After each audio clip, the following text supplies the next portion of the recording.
తనని బ్రతికించుకోవాలనే ఆశ నీకు మాత్రమే ఉంది, నాకేం లేదు. నాకెందుకుంటుంది? వేదని కన్న తల్లి నువ్వు కదా, కాబట్టి నీకే ఉంటుంది. నువ్వు కంటే నేను తెచ్చి పెంచుకుంటున్నాను దాన్ని. దాని మీద నాకంటే ఎక్కువ ప్రేమ నీకే ఉంటుందమ్మా, నీకే ఉంటుంది.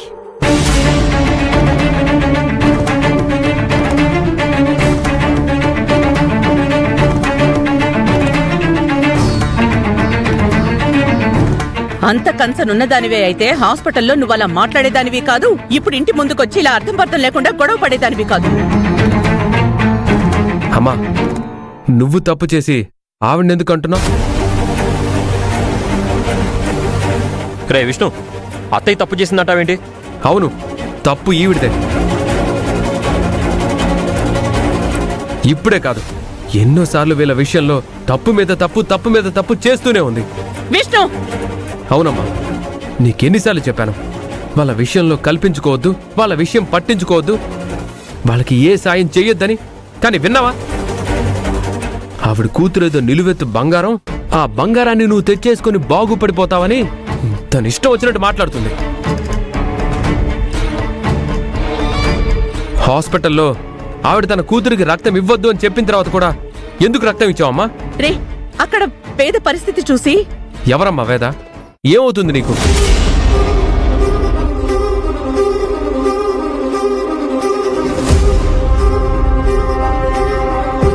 తనకేమైతే నీకేంటమ్మా? అయినా ఆవిడికి లేని బాధ నీకెందుకు? అయితే వేరే చోట రక్తం తెప్పించుకుంటుంది, లేదంటే చంపుకుంటుంది. తర్వాత నెత్తి నోరు కొట్టుకొని ఏడుస్తుంది. నీదేం పోయిందని అంటున్నాను.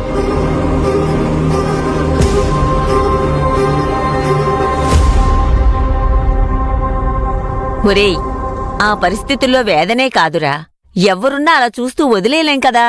ఎందుకు? ఇలా తర్వాత చివాటు తినడానికా? సాయం చేస్తే ఎవరైనా థ్యాంక్స్ చెప్తారు, కానీ ఈవిడొచ్చి గొడవ పడుతుంది. బుద్ధి ఉందా ఈవిడికి అసలు?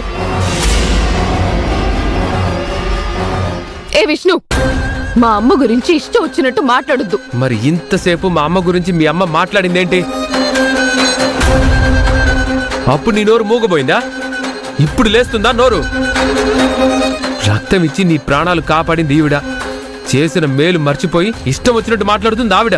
ఎవరి తప్పు? నువ్వు అనుకున్నట్టు మా అమ్మ ఏమి పిచ్చి పిచ్చిగా వాగడం లేదు, సాయాన్ని మర్చిపోయి మాట్లాడడం లేదు. తనలో ఉన్న ప్రేమ అలా మాట్లాడిస్తుంది. భయం ఉంటే నువ్వు మీ అమ్మ ఇంట్లో తలుపులేసుకొని కూర్చొని మీలో మీరు చూపించుకోండి. ఇలా చుట్టుపక్కల వాళ్ళ ఇంటి మీదకొచ్చి ఎగిరితే ఊరుకోరు. చెప్పులు తీసుకొని 2 చంపలు వాయించేస్తారు.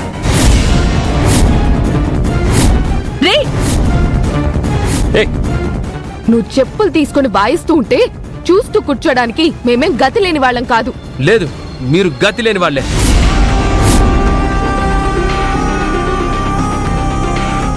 విష్ణు, విష్ణు, గతి లేని వాళ్ళు కాబట్టే నిన్ను బతికించడానికి మా అమ్మ రక్తమే దిక్కైంది.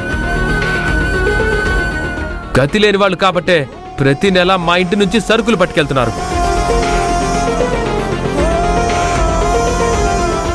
విష్ణు, ఇక చాలా ఆపరా. ఎందుకు గొడవ పడుతున్నారు? అసలు ఎవరు ఏంటి అర్థం లేకుండా మాట్లాడుతున్నారు. ఎందుకు ఆపుతారండి? అననివ్వండి. ఇది కూడా ఈవిడ గారి ట్రైనింగే కదా. అమ్మ తల్లి, నీకు నమస్కారం. నీ కూతుర్ని నేనేం లాగేసుకుపోను. తనని నేను కూతురు అనుకున్నానే గాని తనకు అమ్మనవుదామని నేనెప్పుడూ అనుకోలేదు. దయచేసి ఆ దరిద్రపు వెధవగొట్ట ఆలోచనలు నీ మనసులోంచి తీసేయి. ఇక్కడ ఉన్న వాళ్ళందరూ మీరు ఎప్పుడూ బాగుండాలని కోరుకునేవాళ్లే గాని, ఒకరు బాధపడాలని గాని, ఒకరిని బాధ పెట్టాలని గాని కోరుకునేవాళ్లు ఎవరూ లేరిక్కడ. ముందు అది తెలుసుకో.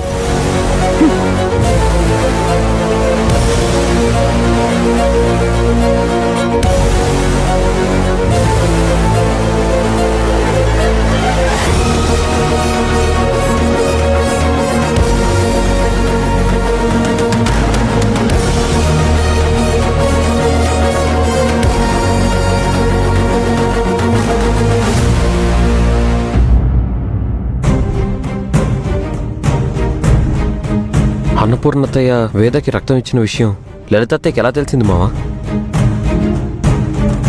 ఈ విషయం ఆ ఇంట్లో వేదాకి, ఈ ఇంట్లో మన నలుగురికి తప్ప ఎవరికీ తెలీదు. అలాంటిది లలిత వదినికి తెలిసిందంటే ఎలా తెలిసింది? అసలు ఎవరు చెప్పుంటారు?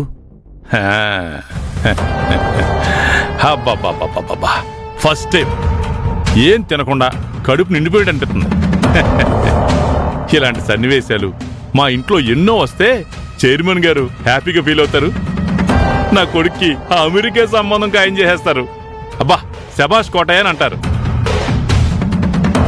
నా మాటల్ని జనం ఇంతలా నమ్ముతున్నారంటే ఐ థింక్ నేను రాజకీయాల్లోకి ఎంట్రీ ఇచ్చేయచ్చు. ప్రైమ్ మినిస్టర్ కాకపోయినా అట్లీస్ట్ చీఫ్ మినిస్టర్ అయినా అయిపోవచ్చు. శబాష్ శబాష్ శబాష్.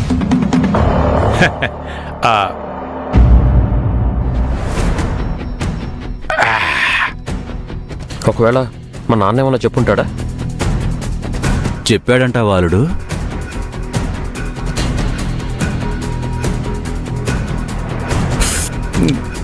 ఏంట్రా ఏమైంది? అదే ఏంటి అని అడుగుతున్నాను. కాఫీ. అది కాదు నాన్న, అన్నపూర్ణతయ్యే వేదకి రక్తం ఇచ్చిందన్న విషయం లలితత్తయ్యకి ఎలా తెలిసింది? నాకు అది ఆశ్చర్యంగా ఉందిరా.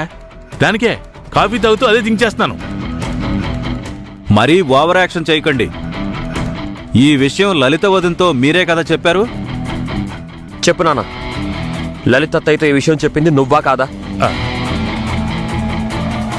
ఓరు నాయను, ఇలా ఇరుక్కుపోయినేంటి? నేను చెప్పానని చెప్తే ఇక్కడ చంపేసేలా ఉన్నారు. ఇప్పుడు ఏం చేయాలి? అడుగుతుంది నిన్నే నాన్న, చెప్పు.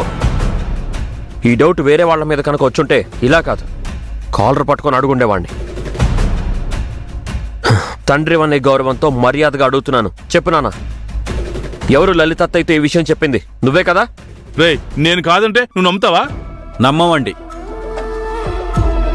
రేయ్ అయితే రేయ్, ఇద్దరు కలిసి నన్ను చంపేండిరా. అదిగో ఆ రోకలు బండి ఉంది కదా, దాన్ని తీసుకొచ్చి నా బొర మీద కొట్టి చంపేండిరా, చంపేండి. నానా, నువ్వు టాపిక్ ని డైవర్ట్ చేయొద్దు. ఎవరు డైవర్ట్ చేసింది? డైవర్ట్ చేయడం అంటున్నావు? నీకేమైనా మతిపోయిందా? ఆడికేమైనా మతిపోయిందా? నేను ఇంట్లోకి వెళ్తుంటే పుల్లలు పెట్టడానికి వెళ్తున్నాను అంటావు. ఆ లలిత ఏదో నిజం తెలుసుకుని వచ్చి మిమ్మల్ని నిలదీస్తే ఆ నిజం నేనే చెప్పాను అంటారు. ఎలా కనపడుతున్నారా మీకు? ఎలా కనపడుతున్నాను? మరి ఈ విషయం లలిత వదినికి ఎలా తెలిసిందండి? అదే మాట నిన్ను అడిగితే ఏం చెప్తావురా? అసలు రే, ఆ రోజు హాస్పిటల్లో నేనున్నానా? వేదాకి రక్తం ఎవరు ఇచ్చారో నాకు తెలుసా? చెప్పరా, తెలుసా? స్పాట్లో నేను లేను. అక్కడ జరిగిన విషయం గురించి లలితకి ఎలా చెప్తాను నేను? కొంచెం అర్థమందా? అది కాదు నాన్న. మరి రేయ్, మొన్న డాక్టర్ వచ్చింది కదా, మీ లలిత అత్తయ్యతో మాట్లాడింది. అప్పుడు చెప్పుండొచ్చు కదా. వేదాకి పెద్దోదిన రక్తం ఇచ్చినప్పుడు ఆ డాక్టర్ గారు అక్కడ లేరు కదండి. అవునా? అయితే ఆ బావోళ్ళ తెలిసింది. మావయ్య వల్ల ఛాన్సే లేదు. మావయ్య ఈ విషయం చిన్నత్తయ్యతో చెప్పడు. ఒరేయ్, మీ చిన్నత్తయ్యతో చెప్పకపోతే ఆ డాక్టర్తో ఈ విషయం చెప్తున్నప్పుడు వినొచ్చు కదా. ఆ డాక్టర్ అమ్మ లలితమ్మతోనే కాదు, మీ మావయ్యతో కూడా మాట్లాడింది. వాళ్ళిద్దరూ చాలాసేపు మాట్లాడుకోవడం నేను చూశాను. అప్పుడే లలితమ్మ కూడా చూస్తుంటుంది, ఆ విషయం వినుంటుంది. ఏంటి, అన్నయ్య డాక్టర్ గారితో మాట్లాడారా? నువ్వు విన్నావా? ఏమని మాట్లాడారు? నేను వినలేదు కానీ వేదాకి రక్తం ఇచ్చిన విషయం వాళ్ళు మాట్లాడుకుంటుంటే లలితమ్మ వినుండొచ్చు అంటున్నాను. ఏ అలా టెన్షన్ పడుతున్నావు? ఈ విషయం కాకుండా ఇంకా సీక్రెట్లు ఏమైనా ఉన్నాయా వాళ్ళు మాట్లాడుకోవడానికి? ఇంకేం లేవు బావా. ఏమో, ఆ డాక్టర్ అమ్మ కనిపించినప్పుడల్లా ఓ తెగ వణిగిపోతున్నాడు. నేను 2-3 సార్లు అబ్జర్వ్ చేశాను, అందుకే అడుగుతున్నాను. అలాంటిదేం లేదు బావా. అరే బాలు, లలిత వదిన అన్నయ్య డాక్టర్తో మాట్లాడినప్పుడు వినుంటుందిరా, అంతే. చూడానా, ఎక్కడో ఉండాల్సిన మన కుటుంబాన్ని తీసుకొచ్చి మనల్ని ఆదరించి అన్నం పెట్టారు. ఈ రెండిళ్ళు కలిసి ఉంటేనే మనం బాగుంటాం. అర్థం చేసుకో. బాగానే అర్థం చేసుకుంటాను. అందరూ నాకు నిధులు చెప్పేవాళ్లే. రేయ్, వాళ్ళు కలిసి ఉంటే మనం బాగోంరా. వాళ్ళు విడిపోతేనే మనం అమెరికాలో ఉంటాం. అవును రే, అంజిగాడేటి డాక్టర్ బాబు గారు మాట్లాడుకున్నారు అనగానే తెక్కంగారు పడిపోతున్నాడు. చైర్మన్ గారు చెప్పినట్టు ఇంకా బ్యాక్గ్రౌండ్లో ఏదైనా స్టోరీ ఉందా? ఒకవేళ నాకు తెలియని విషయాలు లాంటివి ఏమైనా ఉంటే దేవుడి దయ వల్ల అవి కూడా బయటపడిపోతే 2 కొంపలు కూలిపోతాయి. వెంటనే మనం అమెరికా విమానం ఎక్కేయచ్చు. చల్లారిపోయింది. సరే నిర్మలా, ఏయ్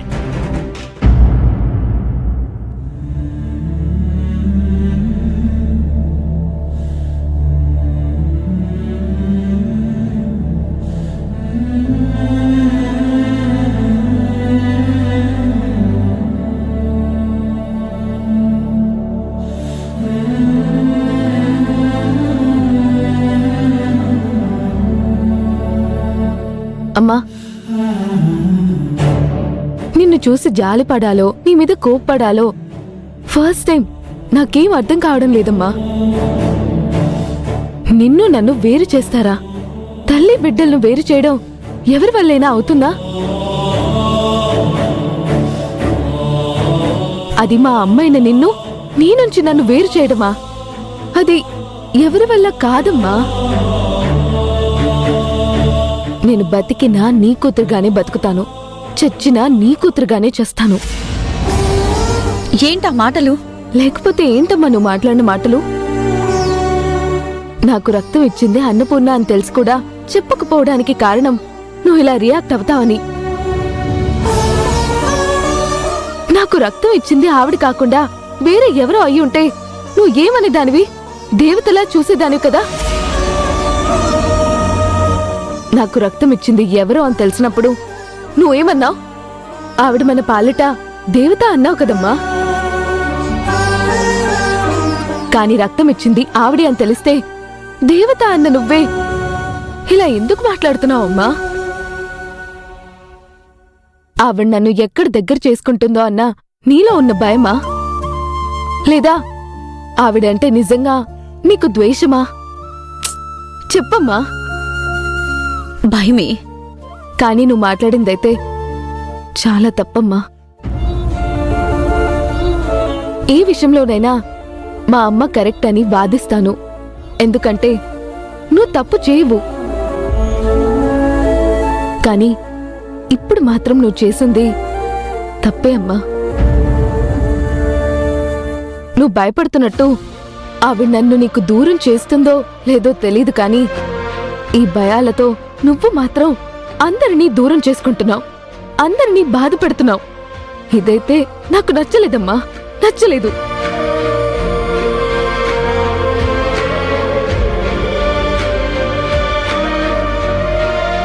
ఎప్పుడు నేనే కరెక్ట్ అనే నా కూతురు ఇప్పుడు ఆ అన్నపూర్ణే కరెక్ట్ అన్నట్టుగా మాట్లాడుతుంది.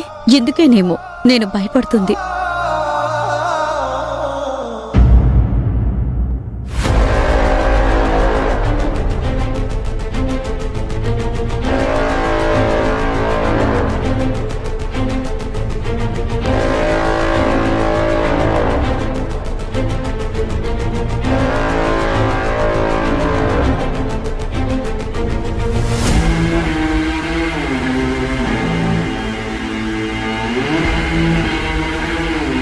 హాయ్ విష్ణు, ఏంటి ఫోన్ చేయకుండా వచ్చేసా? ఏంటి అంత ఇరిటేషన్గా ఉన్నావు? What happen? ఆ లలిత వేదాలను చూస్తుంటే ఒళ్ళు మండిపోతుంది. ఇద్దరిని చంపేయాలనిపిస్తుంది.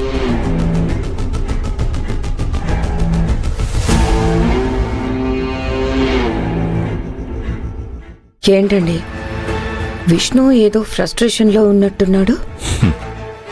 కోటయ్య పని మొదలుపెట్టినట్టున్నాడు. సరేరా?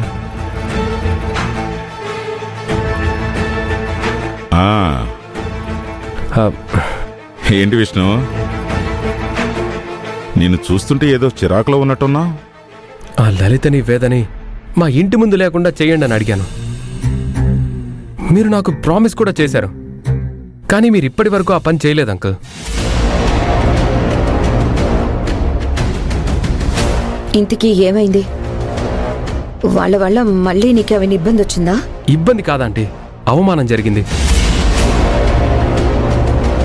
ఇంట్లో అందరినీ వీధిలోకి పిలిచి మా అమ్మని అవమానించి మాట్లాడింది ఆ లలిత.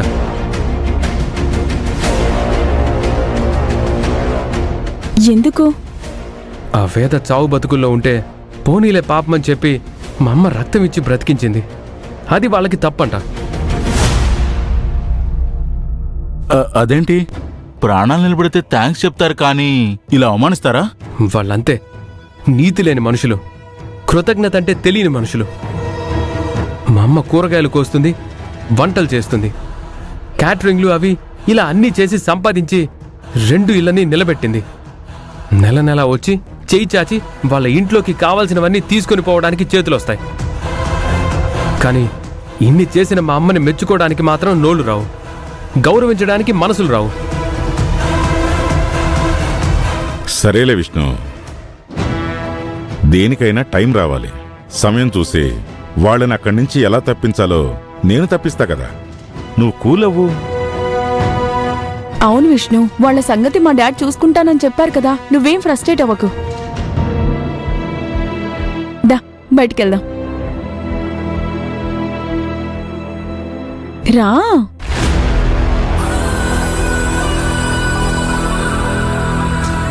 బావా, నువ్వు చెప్పినట్టుగానే ఆ కోటయ్య పనికొచ్చే పని చేశాడు. ఆ పని బానే చేశాడు బావా. అసలు ఇది కాదురా మనకు కావాల్సింది.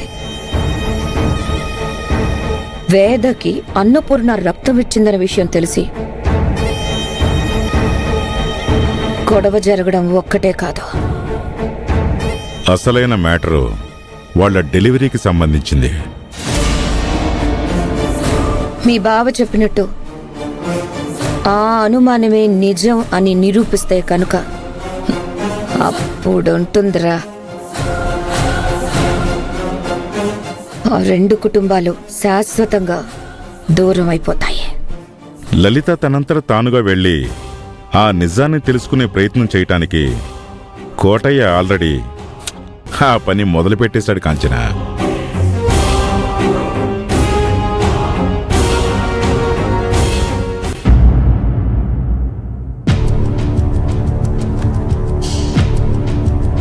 మీరు చెప్పినవన్నీ విని ఇంకా నేను మోసపోవడానికి సిద్ధంగా లేను. ఈవిడ గారి విషయంలో మొదటి నుంచి నేను భయపడుతుంది ఎందుకే? ఏదోలాగా నా కూతుర్ని ఆవిడ సొంతం చేసుకోవాలని చూస్తుంది.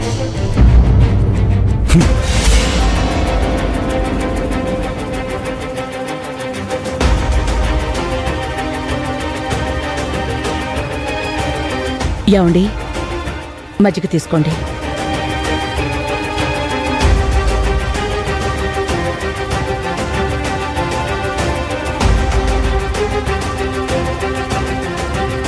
లలిత గురించి మీకు తెలిసిందే కదండి. తన అన్న మాటల్ని మీరేం పట్టించుకోకండి. నీకేమీ బాధగా అనిపించట్లేదా అన్నపూర్ణ? తన కూతురికి రక్తమిచ్చి ప్రాణాలు కాపాడావు. వేదాకు రక్తమిచ్చిన విషయం తెలియనప్పుడు నిన్ను దేవత అనింది. తెలిసిన తర్వాత రాక్షసువైపోయావు. లలితలా మాట్లాడ్డానికి కారణం నా మీదున్న కోపం కాదండి, వేద మీదున్న ప్రేమ. వేదకి నేనెక్కడ దగ్గరైపోతానో తనెక్కడ దూరం అయిపోతుందోనని భయమండి. నిజానికి సవతుల మధ్య భర్తని ఎవరు లాగేసుకుంటారో, ఎవరు కొంగున కట్టేసుకుంటారోనని రెండో వాళ్ళు భయపడుతూ ఉంటారు. దానికోసమే గొడవలు జరుగుతూ ఉంటాయి. కాని ఇక్కడేంటో విచిత్రం, తన కన్న కూతుర్ని దూరం చేస్తామేమోనని భయపడుతోంది.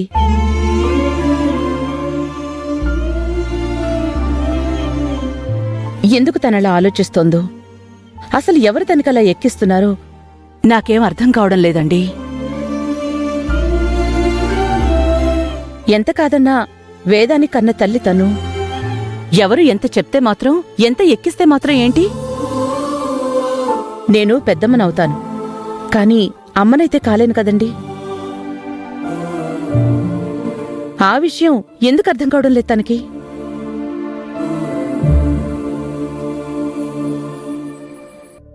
ఆలోచించే అవకాశం లేనంత భయాన్ని పెంచేసుకుందన్న పూర్ణ. అందుకే అలా మాట్లాడుతుంది. అనవసరమైన భయాన్ని పెంచుకుంటుంది. అలాగని వదిలేస్తావా? ఏదో ఒకటి చేసి తనలో ఉన్న ఆ భయాన్ని పోగొట్టాలండి. అప్పుడు తను ప్రశాంతంగా ఉంటుంది, మనందరినీ ప్రశాంతంగా ఉండనిస్తుంది.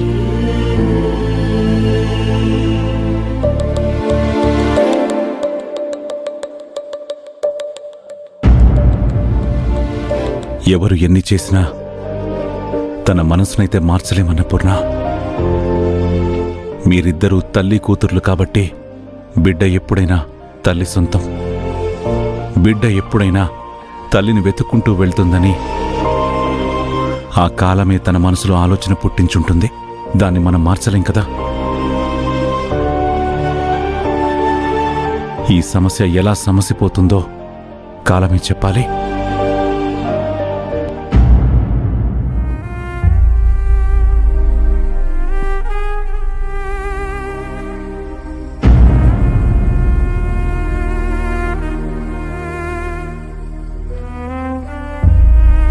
చెల్లెమ్మా, చెల్లెమ్మా, ఏంటన్నయ్యా? ఇంట్లో ఎవరు లేరమ్మా? ఎక్కడికి లేరు? ఇప్పుడే బయటికి వెళ్లారన్నయ్యా.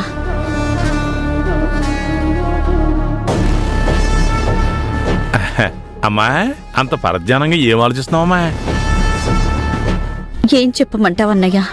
ఈ ఇంట్లో పరిస్థితులు, ఆ ఇంట్లో వాళ్ళు చేస్తున్న పనులు, అవే నా మైండ్ను తొలిచివేస్తున్నాయి.